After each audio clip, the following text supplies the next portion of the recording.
Hello to everybody and great good morning to all of you. कैसे हैं आप लोग? होप तो सब बढ़िया, अच्छे और ठीक होंगे। आज हम कुछ चीज़ों पे डिस्कस करेंगे नीट पीजी काउंसलिंग से रिलेटेड। जैसे आप लोगों को पता है, counselling is on hold till 16। बस डेट्स के फॉर्म आने लगे हैं। चॉइस फिलिंग सबकी बाद में होगी, अभी नहीं होगी, वो बाद में होगी। अभी सिर्फ फॉर्म्स फिलअप करवा के छोड़े जा रहे हैं, बाकी बाद में होगी। आज हम इस बारे में बात करेंगे कि कौन कौन सी ओपन स्टेट्स हैं जिसके लिए आप एलिजिबल हैं, जो आप लोगों को पता नहीं है कई कैंडिडेट्स को कि कहाँ कहाँ अप्लाई कर सकते हैं या नहीं कर सकते हैं। काउंसलिंग किन किन पार्ट्स में होनी है, इन पर हम थोड़ा सा आज डिस्कस करेंगे। वीडियो थोड़ी सी लंबी हो सकती है। उससे पहले जो लेटेस्ट अपडेट्स हैं अब तक की, आज तक की, वो आपको दे देते हैं। जो सबसे पहला फॉर्म डिक्लेयर हुआ था इस साल, इस सेशन का, वो हुआ था पौंडीचेरी का फॉर्म। उसके बाद डिक्लेयर हुआ तमिलनाडु का फॉर्म। ये दोनों फॉर्म की डेट्स ओपन हो गई हैं और दोनों ही ओपन स्टेट्स थी। पौंडीचेरी भी ओपन स्टेट थी, जिनका यूजी बाहर से है वो वहाँ पे प्राइवेट कॉलेज के लिए अपेयर कर सकते थे। और तमिलनाडु भी, जिनका यूजी बाहर से था, वो मैनेजमेंट सीट के लिए तमिलनाडु का फॉर्म इजीली भर सकते थे। दो स्टेट से इनका फॉर्म खत्म हो गया। इसके बाद जो स्टेट्स का फॉर्म आया वो आया पंजाब का फॉर्म। पंजाब की भी लास्ट डेट ओवर हो गई है। पंजाब की काउंसलिंग की भी लास्ट डेट ओवर हो गई। पर एक बार आप BF की साइट जाके चेक भी कर सकते हैं। DMC, CMC और आदेश की सीट्स ओपन कैटेगरी में आती हैं, उसके लिए एलिजिबल हैं। ज़्यादा बड़े रैंकर उसके लिए एलिजिबल नहीं है। NRI कोटा की सीट्स अवेलेबल हैं, उसके लिए जेन्यून NRI होना ज़रूरी है। उसके बाद जो फॉर्म आया वो आया मध्य प्रदेश का, जो मेरे अकॉर्डिंग अभी तक स्टिल ओपन है। मैंने कुछ लोगों की कल वीडियो देखी, उन्होंने कहा क्लोज हो गया। क्लोज नहीं हुआ है, फॉर्म अभी भी स्टिल ओपन है मध्य प्रदेश का। उन्होंने अपनी लास्ट डेट अभी तक अपडेट नहीं करी है, बस फॉर्म ओपन करके उन्होंने छोड़ा हुआ है। और उसमें जो आउटसाइडर्स होते हैं वो राउंड 2 पे जाके उनको सीट्स मिलती है। राउंड 1 में ओनली जिनका यूजी वहाँ से है, डोमिसाइल वहाँ से है, उन्हीं को सीट्स मिलती है। इवन जो NRI कोटा की सीट्स हैं आउटसाइडर्स के लिए, वो भी राउंड 2 में ही जाके खुलती है। राउंड 2 में सीट लेने के लिए आपको 10 लाख रुपए सिक्योरिटी जमा करनी पड़ेगी एज NRI कोटा के लिए, और 2 लाख रुपए जमा करने पड़ेंगे MSMD नॉर्मल सीट्स के लिए, नॉर्मल जो मेरिट सीट्स हैं। जो NRI की फीसेस हैं क्लिनिकल के लिए, वो नॉर्मल फीसेस की 3.5 गुना है। उन्होंने बाकायदा अपना ARC डिक्लेयर किया हुआ है अपनी ऑफिशियल वेबसाइट पे, जाकर आप देख सकते हैं। तो 2.5 गुना, 3.5 गुना नॉर्मल फीस का, जो कि 12-13 लाख है, उसका 3.5 गुना NRI की फीसेस हैं क्लिनिकल ब्रांचेस की। वो आप इजीली देख सकते हैं वहाँ से। इसके बाद जो फॉर्म आया वो आया आंध्र प्रदेश का। आंध्र प्रदेश के फॉर्म और तेलंगाना के फॉर्म बेसिकली 2 पार्ट में आते हैं, एक कॉम्पिटेंट अथॉरिटी का और एक मैनेजमेंट कोटा का, जिसको हम लोग कहते हैं कैटेगरी ए और गवर्नमेंट सीट्स। ये कॉम्पिटेंट अथॉरिटी है जिसका फॉर्म अभी आया हुआ है। और दूसरा फॉर्म होता है वो मैनेजमेंट कोटा, कैटेगरी बी और कैटेगरी सी। कैटेगरी सी में NRI और / मैनेजमेंट कोटा की सीट्स होती हैं, जिनकी फीसेस आंध्रा के अंदर नॉर्मल फीस के 3.5 गुना है और तेलंगाना के अंदर भी 3 गुना है। तो लगभग NRI की जो सीट्स हैं वहाँ पे वो 70 लाख के नियर बाई तेलंगाना में पड़ती हैं। और अगर हम बात करें आंध्रा की, तो वो भी लगभग 60s के रेंज में आंध्र प्रदेश की भी कैटेगरी सी भर्ती की फीसेस होती हैं। जो कैंडिडेट्स आंध्रा में सीट लेना चाहते हैं, जिनका यूजी आंध्रा से है, जो लोकल एरिया में आते हैं या जिनका डोमिसाइल है 10 साल पुराना, वो, या कुछ लोग तेलंगाना से हैं जो इसमें बिलोंग करते हैं, तेलंगाना के लिए 15% सीट्स ओपन हैं गवर्नमेंट और कैटेगरी ए में भी आंध्रा के अंदर। उसको आप इजिली अवेल करके फॉर्म फिल कर सकते हैं। आज लास्ट डेट है according to the information bulletin. आज रात को 11:59 पे फॉर्म बंद हो जाएगा। आज रात आंध्र प्रदेश का कैटेगरी ए और गवर्नमेंट का, कैटेगरी बी का और कैटेगरी सी का फॉर्म अभी नहीं आया है। जब इंफॉर्मेशन आएगी हम आपको अपडेट कर देंगे। इसके बाद जो फॉर्म आया वो आया गुजरात का। गुजरात का फॉर्म कल सुबह 10:30 बजे से स्टार्ट है, जो कि स्टार्ट होगा। गुजरात एक completely close up pack state है। बाहर आउटसाइडर कोई भी कैंडिडेट, सुमन दी बड़ोड़ा जो कि डीम्ड यूनिवर्सिटी है, उसको छोड़ के आउटसाइडर कैंडिडेट वहां पे एडमिशंस के लिए एलिजिबल, किसी भी एंगल में, किसी भी सिस्टम के अकॉर्डिंग एलिजिबल नहीं है। जिनका यूजी वहां से है वही गुजरात में पार्ट ले सकते हैं। इवन किसी का डोमिसाइल भी अगर गुजरात का है तो वो भी गुजरात के लिए एलिजिबल नहीं है। गुजरात के अंदर जो NRI कोटा है वो बहुत रियल NRI को लेते हैं। कैंडिडेट खुद NRI हो पहला, दूसरा जो कैंडिडेट हो वो स्पॉन्सर, जो मदर या फादर उसके बाहर हो, तो इसके अलावा वो कोई भी और किसी भी रिलेशन को एंटरटेन नहीं करते हैं। इसके बारे में सारी डिटेल्स गुजरात ने अपने वेबसाइट पे दी हुई हैं। कल शाम 4:30 बजे गुजरात की नोटिफिकेशन अपडेट हो गई थी कि फॉर्म्स आए हैं या फॉर्म्स नहीं आए हैं, कौन कौन भर सकता है, कौन कौन नहीं भर सकता है, सारी डिटेल्स अवेलेबल हैं ब्रोशर के अंदर। मैंने आपको एक शॉर्ट में बताया कि जो आउटसाइडर्स हैं गुजरात का फॉर्म नहीं भर सकते हैं। गुजरात एक क्लोज स्टेट है। अब हम बात कर रहे हैं ओपन स्टेट्स की कि किन किन ओपन स्टेट्स का फॉर्म आना बचा हुआ है। एक तो कर्नाटका का फॉर्म आना है ओपन स्टेट में, जिसका बहुत बेसब्री से इंतजार हो रहा है। एक वेस्ट बंगाल का फॉर्म आना है, वहाँ एक ही कॉलेज है केपीसी मेडिकल कॉलेज जादवपुर। दूसरा college IQ city medical college की न्यूज़ेज आ रही हैं कि उसमें सीट्स अप्रूव हो गई हैं, तो वो भी आ सकता है। 2 ओपन स्टेट्स हैं। तीसरा बिहार ओपन स्टेट है, फॉर्म नहीं आया है अभी तक। चौथा यूपी, बहुत बेसब्री से इंतजार, इंडिया का हॉटस्पॉट कहला सकता है इस साल। बहुत साउथ इंडियंस कैंडिडेट्स यूपी को टारगेट कर रहे हैं, इवन बहुत आउटसाइडर कैंडिडेट्स का मन, इवन मैं north south India, Maharashtra, Andhra, Telangana, Madhya Pradesh, पूरा पैन इंडिया यूपी की तरफ देख रहा है। फीस स्ट्रक्चर यूपी में थोड़ा कम होने की वजह से लोग देखते हैं इस बार फीस स्ट्रक्चर रिवाइज होने के चांसेस लग रहे हैं कुछ कॉलेजेस के यूपी के अंदर। जब नई फीस अपडेट होगी तो ही मालूम चलेगा। इसके बाद स्टेट है हरियाणा। हरियाणा में एक कॉलेज एसजीटी गुड़गांव, जो कि प्राइवेट कॉलेज है, जो कि ओपन स्टेट्स में आता है। वहाँ की सीट्स को लेने के लिए बाहर कैंडिडेट्स आते हैं। उसके बाद एक ओपन स्टेट जिसका फॉर्म अभी नहीं आया है वह उत्तराखंड। उत्तराखंड में आउटसाइडर्स अलाउड हैं। उत्तराखंड में 2 जो सीट्स हैं वो 2 भागों में बटी हुई है, एक ऑल इंडिया कोटा और एक मैनेजमेंट और एक स्टेट कोटा। जिनका यूजी वहाँ से है वो सीट्स को अवेल करके देख सकते हैं। 2 ही कॉलेज हैं, जॉली ग्रांट मेडिकल कॉलेज जिसको हम हिमालयन के नाम से जानते हैं, दूसरा गुरु राम राय मेडिकल कॉलेज, कुछ लोग उसको महर्षि इंद्रेश के नाम से भी जानते हैं। ये 2 कॉलेजेस हैं जो कि उत्तराखंड में काफ़ी अच्छे, वेल इक्विप्ड, बहुत पुराने इंस्टीट्यूट्स हैं इंडिया के। ये भी ओपन स्टेट है, इसके भी फॉर्म्स अभी डिक्लेयर नहीं हुए हैं। राजस्थान में लगभग इस बार कुछ कॉलेजों में क्लिनिकल सीट्स वहाँ पे ऐड ऑन हुई है, तो राजस्थान का भी वेट किया जा रहा है। राजस्थान में अधिकतर कॉलेजेस बैंक गारंटी मांगते हैं। बाकायदा हाईकोर्ट ने बैंक गारंटी को स्क्रैप किया था, लेकिन इस बार देखने वाली बात होगी उनके प्रोस्पेक्टस में क्या डिटेल्स आती हैं, क्या कॉलेजेस बैंक गारंटी डिमांड करते हैं या नहीं करते हैं, ये एक बात का सवाल है। राजस्थान का फॉर्म भी आना है। एमजीएम जयपुर जो है उसकी जो एनआरआई कोटा की सीट्स हैं वो मैनेजमेंट कोटा में कन्वर्ट हो गई हैं, ऐसा सुनने में आ रहा है। तो ये भी एक न्यूज़ अपडेट है कि राजस्थान एक हॉटस्पॉट बनेगा बड़े रैंकर्स के लिए सीट लेने के लिए। फीस स्ट्रक्चर नॉर्मल स्टेट से काफ़ी ज़्यादा है, इवन 50 लाख से ऊपर की सीट्स हैं मैनेजमेंट कोटा की, 60-65 लाख तक भी सीट्स हैं। अपर रेंजेस जो कैंडिडेट्स हैं वो राजस्थान को भी अवेल आउट करके सीट्स को इजीली ले सकते हैं। इसके बाद हिमाचल प्रदेश, ये भी ओपन स्टेट है, इसका भी इंतजार किया जा रहा है। यहाँ एक ही कॉलेज है जो एमएमयू अम्बाला है, उसकी एक सबसिक्वेंट ब्रांच है ये, जो कि सोलन में एस्टेब्लिश है, महर्षि मार्कंडेश्वर मेडिकल कॉलेज सोलन के नाम से। फीस स्ट्रक्चर इसका भी लगभग 30 लाख के नियर बाई है, एवरेज फीस स्ट्रक्चर है। 2 साल पहले कट ऑफ काफ़ी ज़्यादा डाउन गई थी, लास्ट ईयर थोड़ी सी अपर इंक्लाइन देखने को मिली। इस साल देखते हैं क्या पोजीशन बनेगी। रिजर्वेशन के आ जाने की वजह से बहुत सारे प्राइवेट कॉलेजेस में या डीम कॉलेजेस में अपर क्लिनिकल ब्रांचेस को थोड़ा बहुत असर पड़ने के चांसेस नजर आ रहे हैं। जो सर्वे किए जा रहे हैं या जो आइडियाज लिए जा रहे हैं या जो कैंडिडेट से बात हो रही है, वो ये पता चलता है कि धीरे धीरे लोग अब प्राइवेट का भी मन बना रहे हैं, लो फीस प्राइवेट का। तो बता दूं लो फीस प्राइवेट में कौन कौन सी स्टेट्स हैं जो कि मोस्ट प्रॉब्ली गिनी जाती हैं। एक तो आंध्र प्रदेश गिना जाता है पहला, दूसरा मध्य प्रदेश गिना जाता है, तीसरा कर्नाटका कहा जाता है और चौथा यूपी कहा जाता है।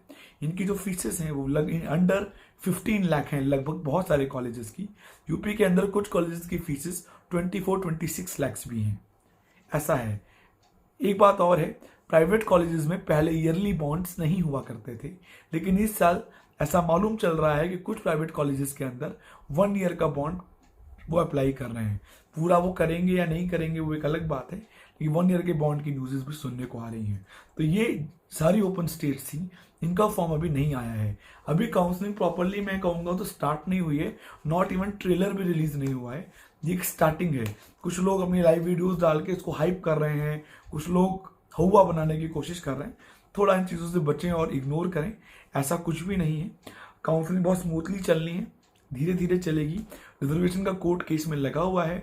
कुछ कैंडिडेट्स यूआर के जिनको काफ़ी ज़्यादा नुकसान होता हुआ नजर आया, उनकी प्ली है 16 तारीख को। एक र्यूमर और भी है और एक कई क्वारी मेरे से भी हो रही है कि 16 तारीख को क्या होगा सर, फाइनल डिसीजन आएगा या नहीं आएगा, या काउंसलिंग में कोई और डेट आएगी। ये कह पाना बहुत मुश्किल है। जजेस और सुप्रीम कोर्ट बहुत अनप्रिडिक्टेबल होता है, उनके बारे में कुछ भी कहना, कुछ भी प्रिडिक्ट करना, मेरे अकॉर्डिंग जितना मैं समझता हूँ कोर्ट को, जितना मैं जानता हूँ, मेरे अकॉर्डिंग अनप्रिडिक्टेबल है। इनको प्रिडिक्ट नहीं किया जा सकता और मेरे अकॉर्डिंग इनको प्रिडिक्ट करना भी नहीं चाहिए किसी भी एंगल से। ये कहीं भी कोई भी डिसीजन ले सकते हैं, ऑटोनोमस बॉडी है, जो सही लगेगा सही, जो गलत लगेगा वो गलत। तो ये बात है। एक बात और बता दूं, एक डिस्पेरेंसी का केस भी है, वो भी ऑन कोर्ट में चल रहा है, उस पर भी डिसीजन आना है, लेकिन उस पर कुछ खास डेवलपमेंट होती हुई नजर अभी फिलहाल नहीं आ रही है। ये बहुत सारी चीजें हैं जो कि डेवलपमेंट अभी चल रहे हैं काउंसलिंग से। 16 तारीख के बाद रियल काउंसलिंग फ्लो में आएगी, अगर काउंसलिंग रिज्यूम करने का judgement Supreme Court of India से आ जाता है तो, नहीं तो और डिले होने के चांसेस हैं। INICT का एग्जाम आ गया है, इसी दौरान बीच में INICT का एग्जाम है। कई कैंडिडेट जो पीजी के लिए इंक्लाइन थे वो INICT की तरफ देखते हुए नजर आ रहे हैं, वो सोच रहे हैं कि INICT की सीट्स वो ले लें। ऑलरेडी पुराना INICT की काउंसलिंग जस्ट 2 महीने पहले ही खत्म हुई है, तो 2 महीने भी नहीं कहूँगा, 1.5 महीने ही कहूँगा, काउंसलिंग खत्म हुई है। तो ऑलरेडी लगभग चीज़ें रूटीन में है, धीरे धीरे रूटीन में है। एक बात अब मैं और नोट कर रहा हूँ, पेशेंस नाम की एक चीज़ होती है जो धीरे धीरे टूटने लगी है। अब लोग एंजाइटी में आने लगे हैं, पेशेंस टूट रहा है, समझ नहीं आ रहा, कन्फ्यूजन्स बढ़ते जा रहे हैं लोगों के, क्या करें क्या नहीं करें। लोगों ने बहुत ज़्यादा रिसर्चेस कर ली हैं, इवन कंडीशन ये हो गई है कि DNB के लिए कैंडिडेट्स ने इतने सारे कॉल्स किए, इतने सारे मैसेजेस किए हैं जो GR करंटली पढ़ रहे हैं कि वो भी कहीं ना कहीं परेशान हैं। इतनी क्वेरीज हो रही हैं, कैसा कॉलेज है, कैसा इंस्टीट्यूशन है।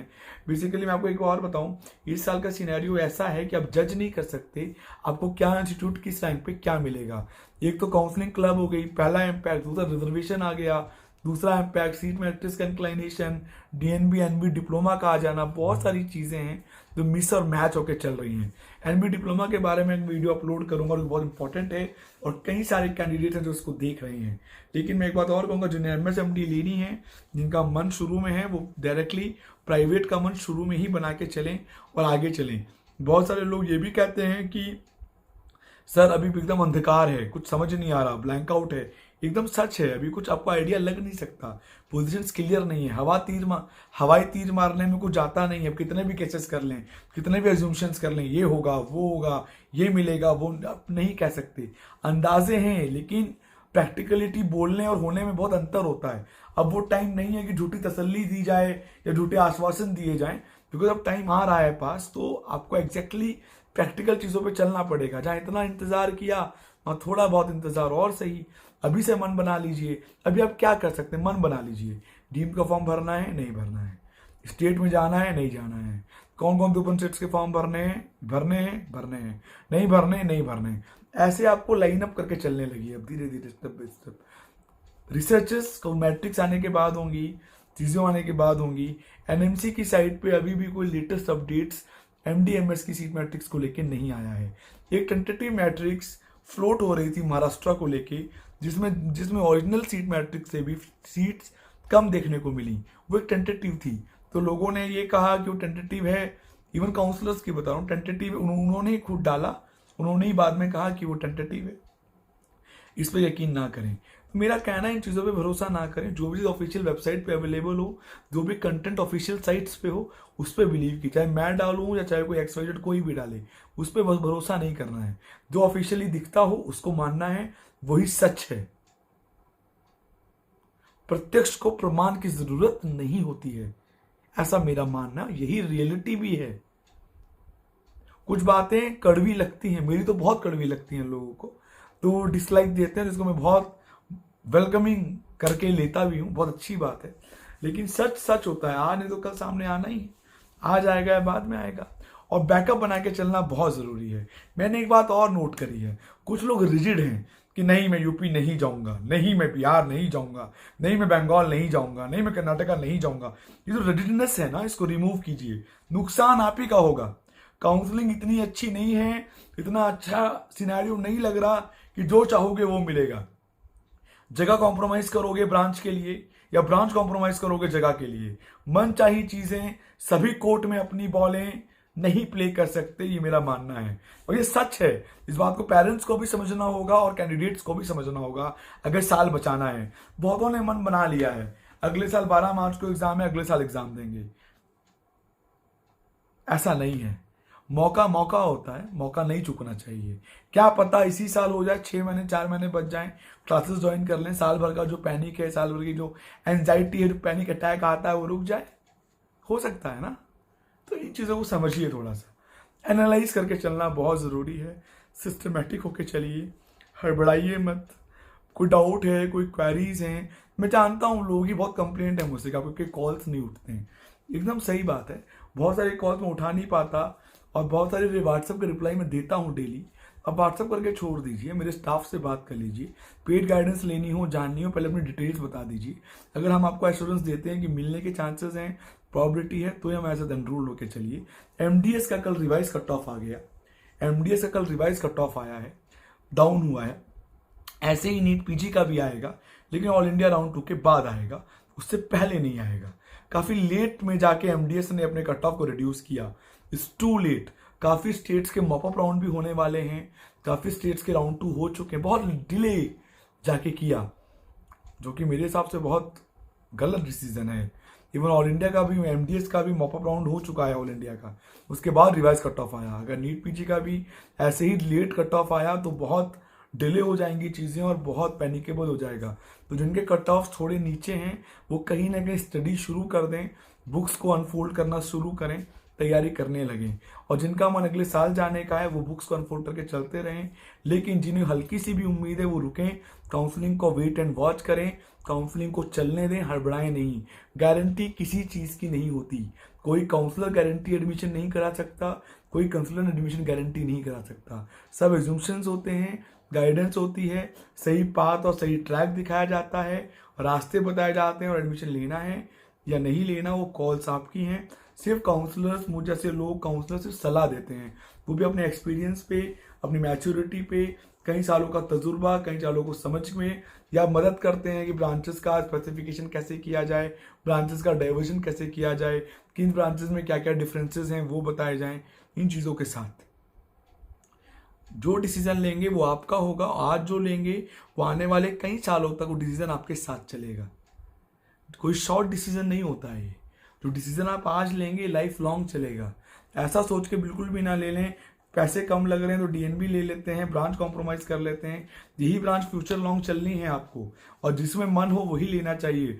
मजबूरी में ली हुई चीजें एक वक्त के बाद दम तोड़ देती हैं, आदमी बोर होने लगता है। मेरे पास ऐसे 9 to 10 कैंडिडेट्स हैं जो ऑलरेडी एमडी हैं, एमएस हैं, लेकिन उन्होंने कॉम्प्रोमाइजल ब्रांचेस ली थी। अब दोबारा से पढ़ के वो अपनी मनचाही ब्रांचेस के लिए एग्जाम दिया, क्वालिफाई हुए, अच्छे मार्क्स और रैंक्स आए और वो कर रहे हैं। एक बात मैं और रिमार्क देना चाहूँगा फाइनल लास्ट वीडियो को ख़त्म करने से पहले, कि डीएनबी काउंसलिंग में जितना आप हैंड्स ऑन पे ध्यान देते हैं इतना एकेडमिक्स पे भी ध्यान दीजिए। पासिंग रेट होना भी ज़रूरी है। 3 साल में 3 साल का कोर्स पूरा हो, वो भी मेरे हिसाब से बहुत ज़रूरी और अनिवार्य हो जाता है। इस बात का भी ज़रूर ध्यान दीजिए। हो सकता है कुछ लोग मेरी बातों से नाराज़ हों, असहमत हों, उनके लिए मैं यही कहूँगा, जितना मुझे ज्ञान है मैं इतना ही कहूँगा। आपको ज़्यादा ज्ञान है तो मुझे आप समझा सकते हैं, मुझे बता सकते हैं, शायद मैं आपसे कुछ सीख लूँ, मुझे कुछ फ़ायदा हो जाए। इस बातों का ध्यान रखिए। जो मैंने बताया ये अपडेट्स थी, ये डिटेलेशंस थी। जो भी अपडेट आएगी, जो भी डिटेल आएगी, मैं रेगुलर अपडेट करूँगा, आपको बताऊँगा।